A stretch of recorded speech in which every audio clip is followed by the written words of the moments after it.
पावभाजी हा असा पदार्थ आहे की जो लहानांपासून मोठ्यांपर्यंत अनेकांना आवडतो. मग बर्थडे पार्टी असो, वीकेंड असो किंवा काही खास प्रोग्राम असेल, तर आपल्या प्रत्येकाच्या घरी न चुकता ठरलेला मेनू असतो तो म्हणजे पावभाजी. परफेक्ट पावभाजीसाठी साहित्य किती घ्यावं किंवा जास्त लोकांसाठी पावभाजी कशी बनवायची, तर हा व्हिडिओ नक्कीच तुमच्यासाठी आहे. तर इथे आपण 15 लोकांसाठी मस्त आणि कमीत कमीत वेळेमध्ये पावभाजी बनवणार आहे. ही भाजी जवळजवळ 2.5 किलोपर्यंत बनते. त्यामुळे प्लेट वाईज पकडलं तर 15 पेक्षा जास्तही खाऊ शकतात किंवा काही जण पाव जास्त खातात, त्यामुळे 12 ते 15 लोक अगदी पोट भरून खातील. जास्त काही न चिरता, वेळ वाया न घालवता पावभाजी कशी बनवायची हे पाहण्यासाठी व्हिडिओ शेवटपर्यंत नक्की पहा.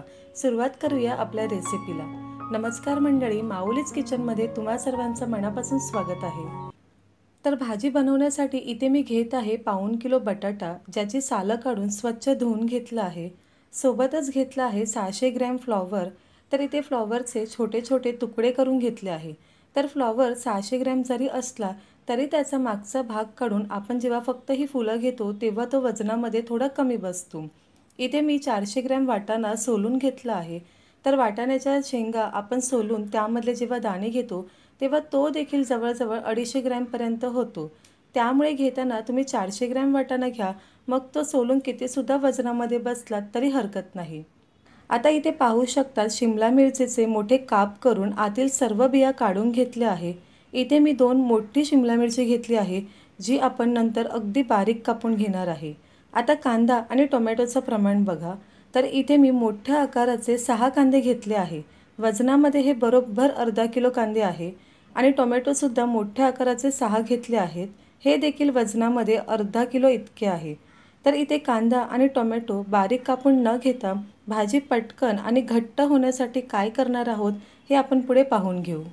तिखटासाठी इथे मी मध्यम आकाराच्या 5 हिरव्या मिरच्या घेतल्या आहेत. 3 मोठे गड्डे लसूण सोलून घेतला आहे. लसणाचा वापर जितका कराल तितकीच पावभाजी चविष्ट बनते. आणि 2 इंच अद्रक घेतला आहे. तर आपण मिरची, लसूण आणि अद्रक अगदी बारीक वाटून घेणार आहे. तर सर्वात अगोदर बटाट्याचे मोठे काप करून घेऊ आणि यामध्ये फ्लॉवर वाटाणा घालून 2 पाण्याने स्वच्छ धुवून घेऊ. तर इथे आपण बटाटा, फ्लॉवर आणि वाटाणा शिजवून घेणार आहे. आता कुकरमध्ये धुवून घेतलेल्या भाज्या घालून घेऊ. बऱ्याचदा यामध्ये टोमॅटो किंवा शिमला मिरचीसुद्धा घालून शिजवून घेतात. तर तसं न करता फक्त बटाटा, फ्लॉवर आणि वाटाणा सुरुवातीला शिजवून घ्या. कारण शिमला मिरची आणि टोमॅटो जेव्हा बटर आणि तेलामध्ये परतून घेतो तेव्हा त्याचा कच्चेपणा कमी होतो आणि भाजी खूप चवदार बनते. तर कुकरमध्ये सर्व भाज्या घातल्या की यामध्ये पाणी घालायचं. आता पाणी भरपूरसुद्धा न घालता फक्त भाज्या पाण्यात राहतील आणि अगदी थोडंसं भाज्यांच्या वर पाणी असेल इतकंच पाणी घाला. तुम्हाला जर भाजीला लालसर रंग हवा असल्यास यामध्ये एक लहान बीट घातलात तरी हरकत नाही. बीट घालायचं असेल तर ते भाजी शिजवतानाच त्यामध्ये बीट घाला. आता यामध्ये चवीनुसार मीठ घालून घेऊ आणि झाकण लावून 3 शिट्ट्या काढून घेऊ. 3 शिट्ट्यांमध्ये भाजी छान मऊसूत शिजली जाते. तर 3 शिट्ट्या झाल्या आहेत. तुम्ही पाहू शकतात भाजीसुद्धा मस्त नरम झाली आहे. आता काय करायचं, भाजी यामध्ये स्मॅश न करता भाजी दुसऱ्या पातेल्यामध्ये काढून घ्यायची. भाजी अशी बाजूला काढल्यास ती मॅश करायला सोपी जाते.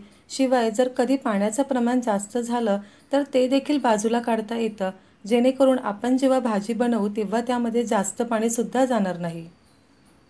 संपूर्ण भाजी काढून घेतली की कुकरमध्ये असं थोडंसं पाणी राहतं. साधारण 2 लहान ग्लास इतकं पाणी आहे. याचा वापर आपण नंतर भाजीमध्ये करणार आहोत. तर इथे जी भाजी काढून घेतली आहे ही व्यवस्थित मॅश करून घ्यायची. पाणी नसल्यामुळे भाजी छान मॅश करता येते. आता इथे मी पातेलं गरम करायला ठेवलं आहे. यामध्ये 6 ते 7 पळी इतकं तेल घालून घ्यायचं आणि 1 मोठा चमचा बटर घालून घेऊ. तर सुरुवातीला फक्त 1 मोठा चमचा बटर घालून घ्यायचा, कारण भाजी बनल्यावर त्यामध्ये पुन्हा आपण बटर घालून शिजवणार आहोत. अशा प्रकारे बटर घातल्याने भाजीला उत्तम चव येते. हे तुम्ही पाहू शकतात मी कांदा न कापता अशा प्रकारे बारीक पेस्ट करून घेतली आहे. यामुळे भाजीला दाटसरपणा येतो, शिवाय वेळसुद्धा वाचतो. आता बारीक वाटून घेतलेला कांदा तेलामध्ये सोडून छान भाजून घेऊ. अशा पद्धतीने कांदा बारीक वाटून घेतल्याने भाजी छान एकसारखी दिसते. तर आपण हाय फ्लेमवर कांदा 4 ते 5 मिनटं छान भाजून घेऊ. तर इथे पाहू शकतात कांद्याचा रंग हा थोडासा बदलला आहे. अगदी थोडासा लालसर रंगाचा झाला की यामध्ये अगदी बारीक कापलेली ही शिमला मिरची घालून घ्यायची आणि पुन्हा सर्व छान भाजून घेऊ। तर शिमला मिरची नरम होईपर्यंत कांद्यासोबत भाजत राहायची। तर आपल्याला सर्वात जास्त वेळ फक्त कांदा, शिमला मिरची आणि टोमॅटो भाजण्यासाठी लागतो, नाहीतर बाकी सर्व प्रोसेस ही पटपट होते। तर इथे कांदा आणि शिमला मिरची चांगली भाजून झाली की यामध्ये बारीक वाटून घेतलेलं मिरची, लसूण आणि अद्रक घालून घेऊ। तर अर्धा वाटीपेक्षा थोडंसं जास्त वाटण आहे, हे संपूर्ण घालायचं, यामुळे तर खरी चव येते आपल्या पावभाजीला। तर 3 ते 4 मिनिटं आपण छान भाजून घ्यायचं, म्हणजे लसूण आणि अद्रक याचा कच्चेपणासुद्धा कमी होतो। लसूण आणि अद्रक चांगलं भाजून घेतलं की इथे तुम्ही पाहू शकतात मी टोमॅटोसुद्धा मिक्सरमध्येच फिरवून घेतलं आहे। अशा पद्धतीने मिक्सरमध्ये फिरवून घेतल्यामुळे तो एकसारखा बारीक होतो आणि भाजलासुद्धा पटकन जातो। सर्व छान एकजीव करून झालं की आपल्याला अगदी तेल सुटेपर्यंत आता भाजून घ्यायचं आहे। तर आपण टोमॅटोसुद्धा बारीक यासाठी केला आहे जेणेकरून तो लवकर भाजला जातो। शिवाय कांदा आणि टोमॅटो बारीक केल्याने आपली भाजी घट्ट होते, त्याला दाटसरपणा येतो आणि भाजी अगदी एकसारखी दिसते।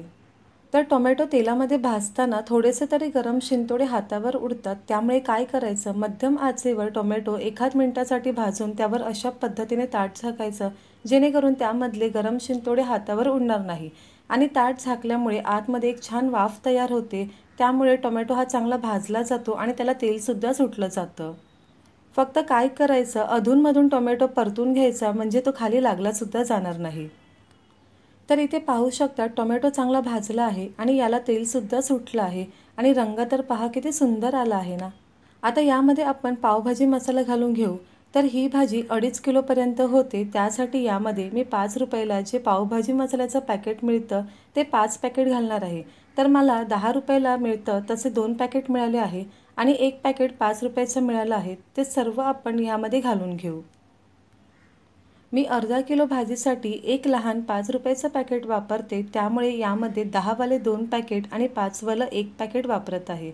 सोबतच यामध्ये भाजीला छान रंग येण्यासाठी 2 मोठे चमचे काश्मीरी मिरची पावडर घालत आहे। आता इतर कोणतेही तिखट किंवा बाकी मसाले न वापरता सर्व छान एकजीव करून घेऊ। मी यामध्ये तिखट लाल मिरचीचा वापर नाही केला, कारण वाटणामध्ये मी हिरव्या मिरचीचा वापर केला आहे। मसाले तेलामध्ये चांगले परतून झाले की यामध्ये मॅश करून घेतलेली भाजी घालून सर्व छान एकजीव करून घेऊ। तुम्ही पाहत असाल भाजीला मस्त दाटसरपणा आला आहे, अजिबात कुठे पाणी एक बाजूला किंवा भाजी एक बाजूला असं न होता एकसारखी दाटसर भाजी बनली आहे। आत्ताच आपली भाजी भरपूर घट्ट आहे, त्यामुळे मी यामध्ये जे भाजीमधलं पाणी होतं ते घालून घेत आहे। आता सर्व एकजीव करून घ्यायचं। आपण भाजी शिजवताना मीठ घातलं होतं, त्यामुळे इथे थोडी चव घेऊनच मीठ घाला। तर इथे भाजीला छान उकळी आली की यावर झाकण ठेवून 7 ते 8 मिनिटं मंद आचेवर भाजी शिजवून घ्यायची। फक्त अधूनमधून याला परतून घ्या, म्हणजे भाजी खाली लागली जाणार नाही। तर 4 ते 5 मिनिटं झाली की याला असं परतून घेऊ। इथे तुम्ही पाहू शकता भाजीला रंग तर सुंदरच आला आहे आणि छान दाटसरसुद्धा झाली आहे। तर इथे आपण अजून 3 ते 4 मिनिटं शिजवून घेऊ, जेणेकरून भाज्यांमध्ये मसाल्याचा अर्क उतरला जाईल। तर अजून 4 मिनिटं झाली आहेत। आता तुम्ही पाहू शकतात की भाजी छान शिजली आहे। याचा रंग पहा, ह्याला दाटसरपणा किती आला आहे ते पहा। आता आपण गॅस बंद करून घेऊ। यापेक्षा जास्त शिजवू नका, नाहीतर भाजी गार झाली की ती अजून घट्ट होईल। तर इथे मस्त चमचमीत भाजी तयार आहे, पण यावर अशी भरपूर कोथिंबीर घातली की आपली भाजी अगदी परफेक्ट वाटेल। रंग तर पाहू शकतात अगदी हॉटेलसारखाच दिसत आहे। आता यावर एक मोठा चमचा बटर घालायचा। तर इथे आपली मस्त पावभाजी खाण्यासाठी तयार आहे। चला मग वाट कसली बघताय, भाजी गरम असतानाच खाण्याची मजा येते। गरमागरम भाजी सर्व करून घेऊया। तर इथे तुम्ही पाहू शकतात आपली भाजी छान घट्ट झाली आहे, त्याला छान दाटसरपणा आला आहे, त्यामुळे कांदा आणि टोमॅटो बारीक केल्यामुळे भाजीला चांगला असा दाटसरपणा येतो। चवीला म्हणाल तर अगदी हॉटेलसारखीच लागते। यावर आता फक्त बटर किंवा तूप घातलं की भाजीची चव आणखीन वाढते। सोबतच बटर लावून भाजलेले गरमागरम पाव। पावभाजीची रेसिपी तुम्हाला कशी वाटली हे मला नक्की कळवा। संपूर्ण प्रमाण सांगितल्यानुसार घ्या, जेणेकरून तुमची सुद्धा पावभाजी एकदम चविष्ट बनेल। संपूर्ण साहित्याची माहिती मी डिस्क्रिप्शन बॉक्समध्ये दिली आहे, ते सुद्धा पाहून घ्या। मस्त आणि चविष्ट पावभाजीचा आस्वाद तुम्ही देखील घ्या। पुन्हा भेटूया आपण अशा छानशा आणि नवीन रेसिपीसोबत। तोपर्यंत स्वादिष्ट खा आणि आस्वाद मिळवा। माऊलीज किचनला लाईक, शेअर आणि सबस्क्राईब करायला विसरू नका। धन्यवाद।